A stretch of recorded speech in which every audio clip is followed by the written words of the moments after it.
You are watching Nimasa This Week, the authorized voice for the Nigerian maritime sector. My name is Iretiola Doyle and you are welcome. Now, on the 26th of February 2013, a crucial workshop on the London Protocol on Dumping of Waste and Prevention of Pollution of Seas for Sustainable and Cleaner Oceans took place at the Eko Hotel and Suites in Victoria Island, Lagos. As a matter of course, Nimasa was behind this workshop in collaboration with the International Maritime Organization.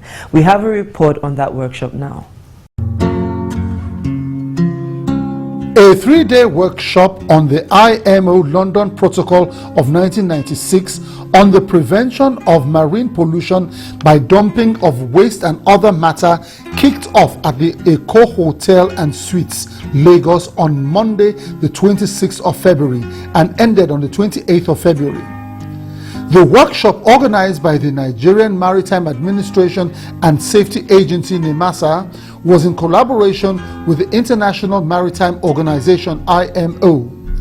The London Convention on the Prevention of Marine Pollution by Dumping of Waste and Other Matter is one of the first global conventions to protect the marine environment from human activities and has been in force since 1975. With its objectives to promote the effective control of all sources of marine pollution and also to take all practical steps to prevent pollution of the sea by dumping of waste and other matter. Nigeria is a signatory to both the convention and the protocol. The Director General of Nimasa, Mr. Ziakede Patrick Akpobolokemi, gave a brief welcome address, after which he proceeded to remind participants of an incident that brought marine dumping activities to the consciousness of Nigerians. Nigeria is not excluded in the path of indiscriminate dumping of waste in the marine environment. It is pertinent to recall that after the rude shock of dumping of toxic waste of Italian origin at Eko in Delta State, Nigeria became conscious, more proactive, and also an advocate to other African nations on the need to accede to and implement international conventions on protection of the environment in general. One of the lead international facilitators of the workshop, Edward Cleveland, spoke about the need to strengthen the capacity of Nigeria, which he observed was a regional hub for maritime activities, and also to harmonize her capacity to attain the required international standards that the protocol seeks to achieve. As we look around the region, in which I think Nigeria is the hub, we can see that there is a resulting in massive development in many sectors, not only in the ports and the coastal fringes, but also on land. Such rapid expansion carries with it a significant risk to the marine and coastal environments on which we so strongly depend. The harmonization of environmental protection measures for ship-related activities or for marine and terrestrial environmental waste management arrangements is, however, relatively weak, despite great achievements that have occurred during recent years, and in particular in Nigeria. The Nigerian alternate permanent representative to the IMO, Captain Ibrahim Olugbade, gave a speech in which he thanked delegates from the other African countries who attended the workshop. Let me also use this medium to thank our friends from the member states who have come to participate in this workshop.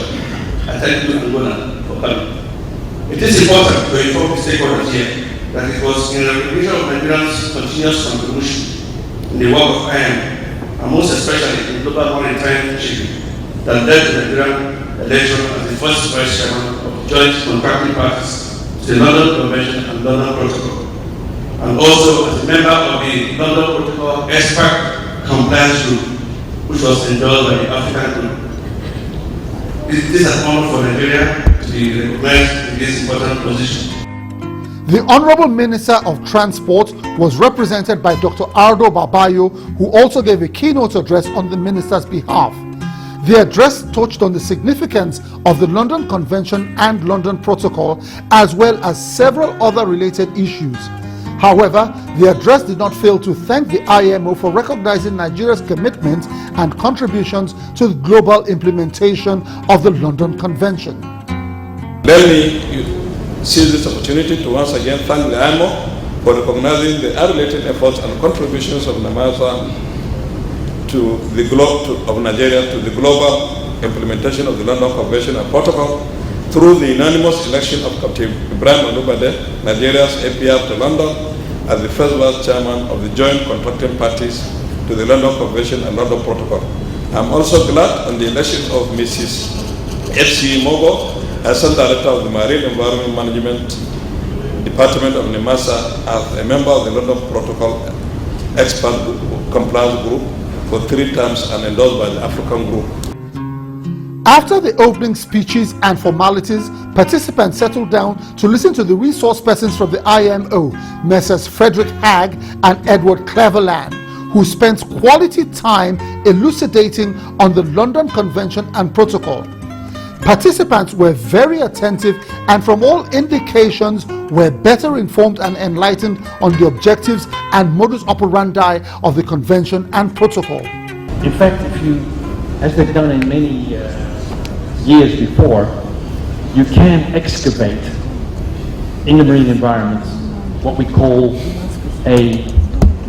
basically you excavate enough area to put this hazardous material on, and then you bury it with heavy material and then clean sand.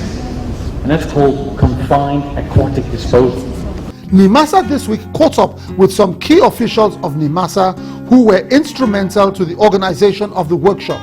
First to speak with us was Executive Director Maritime Safety and Shipping Development, Captain Ezekiel Bala Agaba. He informed us on the agency's strategy to carry along stakeholders in the implementation of the Convention and Protocol. Having this stakeholders meeting is the first strategy, to let people know what the rules are, what the convention is all about. Then the next one is physical engagement, sending our people to dredging companies, those who carry out dumping activities. I let them know the forms, they fill the forms, how you make the request, when you are granted approval, and then during the process we send people to inspect the site. So if you give approval for you to dump a waste in a 25-meter depth of water, we want to confirm that you're actually dumping at that location. The Director, Marine Environment Management of Nimasa, Mrs. Juliana Gumwa, gave us an overview of the sanctions regime under the regulations issued by Nimasa to actualize the objectives of the London Convention and Protocol. For penalties for non-compliance, minimum of what is charged for non-compliance, the minimum is 10 million. And of course, if we find out that there is no way of, if we find out that they are not ready to cooperate, of course it could become a court issue. Do you understand? They can be charged to court for non-compliance. So it's a very, very steep. We have a regulation that is out that has given us the mandate to implement all the provisions of the protocol.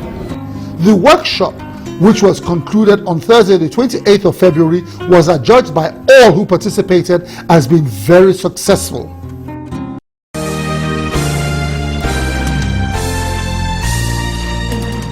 In furtherance of the Nigerian Seafarers Development Program, another batch of Nigerian youths have been offered full scholarship by Nimasa to proceed to study maritime-related courses in the famous Arab Academy in Egypt. Our next report is on the youths as they pay a farewell visit to the management staff of Nimasa. A group of 191 successful candidates of the Nimasa-initiated Nigerian Seafarers Development Program (NSDP) left the shores of Nigeria for the Arab Academy in Egypt on Tuesday, 5th of March. Before they departed, they visited the Nimasa headquarters in Apapa to receive some words of advice and admonishments from the Director General, Mr. Ziakade Patrick Akpobolokeme, as well as other top management staff of the agency. There are thousands and possibly millions of people that would want to subscribe into this program or had applied to be part of this program, but you are part of the lucky few that are chosen for this program. Therefore, you owe us a duty in this country to be good citizens. Where you are going to is a land perhaps 90-something% of you have not been to before, or also possible that you've not traveled out of this country before. And therefore, the first thing you have to do is to align yourselves to the culture, tradition, the laws and regulations of the country you are going into. You have to bear that at the back of your mind that you have a business ahead of you, you have a target. Just focus your mind on that target and trust God to be a help and a strength to you. And let not what you will face there intimidate you in any way. After all, you have a country that's also your own. And after the few years you'll be there, you will come back. When I say fellow cadets, I wish you the best, and I hope you know what you are in for. I think there's nothing more important than hard work, dedication, and I can assure you when you come out with. Are there engineers among you? Yes. Okay, so it's not only mastermind, I'm going to have chief engineers too. So I wish you the best and then safe journey. Let me say that I consider you people very highly privileged. If you check the number of Nigerians you have who want to be in your position, you will know that God has touched your lives, and you owe profound duty to this country to come back with flying colors. The nation sees you people as a generation that will drive this sector, a very critical sector. I hope and I pray that you will not disappoint us. I will pray for you people that you will go, you will excel, like you will do Nigeria proud, you will do your mothers proud, you will do all the women in Nigeria proud, because all of you have been born by women. We pray for you, we wish you well. What we will do as we go and as we come back. Present during the brief ceremony was Mr. Tony Uranta, a public analyst and human rights activist. He also had some words of advice for the candidates. Do what you have to do to get there, get through, come back. If you disgrace yourself and or your country, you probably will pay not just Nigerian penalties, but the penalties of that country. But on that note, I just say congratulations to those of you who have scaled through, and God be with you. God bless. This batch of successful candidates comprised of youths from all over Nigeria. My name is Anibu Lisa Cynthia Oyinye. I'm representing Anambra State. My name is Adediji Oluwagbemiga. I'm from Osun State. My name is Ilyasu Abdulkadir. I'm from Bauchi State. My name is Umanala Mitazaya. I represent Akwa Ibom. My name is Labran Fatima, Kogi State one. According to the coordinator of the NSDP, Mrs. Irene McFoy, Nimasa will be wholly responsible for the upkeep of the youths during their course of study at the Arab Academy in Egypt. You are aware that when we started the program, it was a collaboration between the state government and Nimasa. But presently, Nimasa has taken the bulls by the horn by training well over 1,500 students, fully sponsored by Nimasa. One of the candidates responded on behalf of his colleagues and expressed their profound thanks for the opportunity afforded them. We only have one word to say, which is thank you for this wonderful privilege.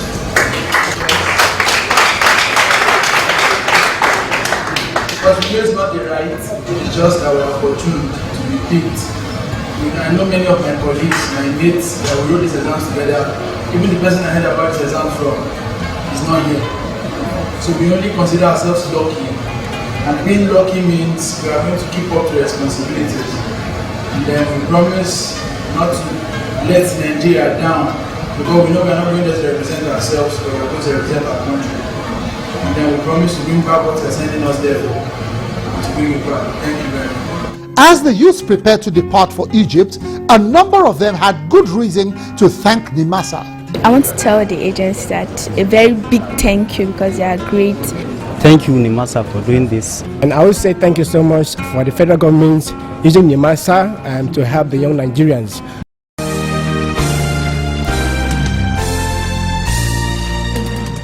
Nimasa recently submitted a memo to the National Labour Advisory Council on the need for Nigeria to ratify the Maritime Labour Convention of 2006.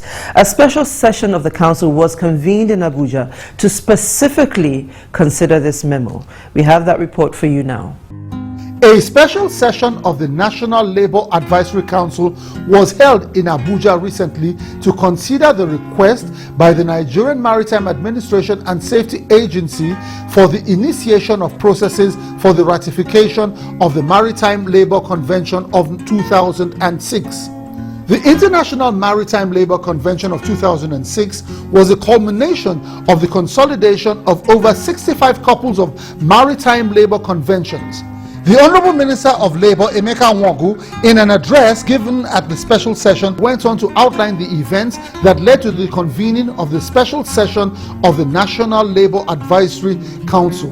This journey for the standardization of global regulations and humanization of work in the maritime labour industry for seafarers in the world's ocean-going fleet resulted in the consolidation of all existing maritime labour conventions, with the exception of the seafarers' identity document, into one single labour instrument known as the Maritime Labour Convention, MLC 2006. The National Labour Advisory Council is made up of relevant stakeholders in labour affairs who could also be described as social partners. One such organization is the National Employers Consultative Association, NECA, whose representative at the special session first paid glowing tribute to the leadership of Nimasa. Now that we have a new, very patriotic Director General of Nimasa, with the wonderful commitment we always get from the Honorable Minister, we, the social partners, will work together as a team to achieve all the required purposes we set ahead of us as an agenda. The Nigerian Labour Congress representative at the special session, while concurring with the views expressed by the NECA representative, went on to express reservations about the implementation of the convention after ratification. Of course, as I've said before, we have ratified core quality conventions, but there's always a gap between ratification and implementation. I think the challenge is that we should not make this to just be a formality. I think we must be able to ensure that we implement the spirit and the content of this convention in a way that we are going to make our maritime and sea sector to be heaven for decent work, to be heaven for real protection for the working people who work in this sector. On this note, I want to say that the spirit and the deliberations of this historic council, and we hope that by the end of our deliberation we'll be able to succeed to meet the deadline. The Director General of Nimasa, Mr. Ziakede Patrick Akpobulukemi, used the occasion to articulate the intentions of the convention. He also underscored the need for the process of ratification to be hastened, while he thanked stakeholders for the seeming unanimity of opinion expressed. The shipping industry will not move forward without taking conscious efforts in protecting the lives of the seafarers, the welfare of the seafarers, and the safety of the seafarers. And therefore, the nitty-gritty of the convention is to enhance the quality of life of the seafarers, to ensure that safety is guaranteed, their welfare, accommodation, etc. are also taken into good consideration. By August, this convention must have taken effect globally, and therefore we have a very short period of time to key into it. And therefore I'm appealing to all of us to do everything that is necessary to fast track the process. But with the Honorable Minister on our side and all the key stakeholders singing one voice, there's no reason why we should be afraid.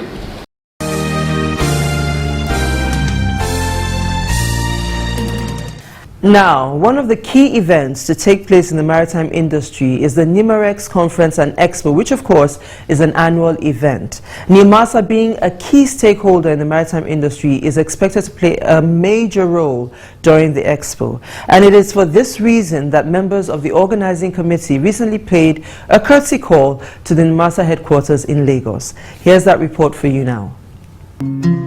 Members of the Planning Committee NIMAREX paid a courtesy visit to the Nigerian Maritime Administration and Safety Agency on Wednesday, 22nd February 2013. The Director General of the agency, Mrs. Yakede Patrick Akpobolukemi, and his top executives of the agency were there to receive the delegates from NIMAREX. Chairperson NIMAREX Planning Committee 2013, Barrister Mrs. Margaret Orakusi, commenced the meeting by explaining the reason for the visit and the Maritime Expo, as Nimasa will be a key player to the success of the Expo. She stated that NIMAREX is a joint project between the private and public sector, with the government being at the forefront of the project. We need to partner more, and this is a platform. If you take effective control of NIMAREX, it's a good platform to unite everybody in the maritime industry, to showcase new products, to also brief us on what is happening, unlike people going about gathering half-baked stories and promoting them. Mrs. Orakusi was emphatic about the substantial support the participation of Nimasa at the Expo will represent for the attraction of international attention to the Nigerian maritime industry. She then went on to say that Nimasa, being the apex regulatory agency for the maritime sector, could utilize the opportunity afforded by the Expo to publicize its policies and regulations to stakeholders who will be participating. Responding to the delegation, the Director General of NIMASA assured them of the usual support that the agency has been extending to NIMAREX in the past, and promised to consult with the Ministry of Transport on the possibility of further support. We have been supporting the NIMAREX efforts. What we have been doing so far is the basic needs in terms of the events. The ministry usually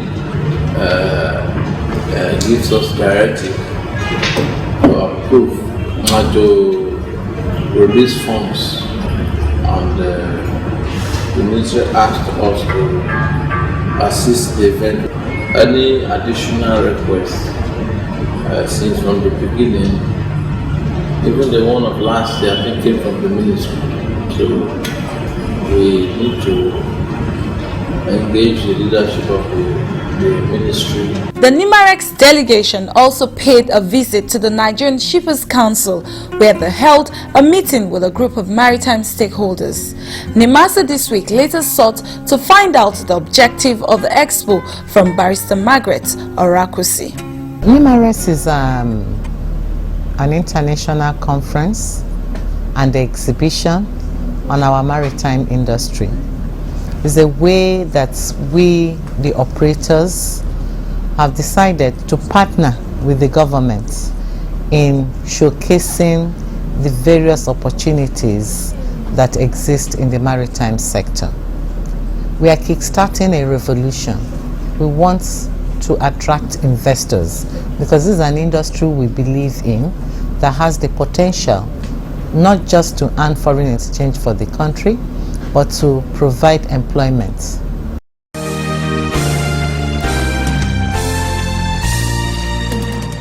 Now, that is our show for this week. We sincerely hope that we kept you educated and informed. Now, please don't forget, Nimasa This Week is an interactive show. We love to hear your comments or questions and even your criticisms where necessary. All you need to do is send those questions, comments, or criticisms to the email address currently showing on your screen. Now, I'm going to be here same time, same station next week. Until then, I'm wishing you smooth sailing and bon voyage.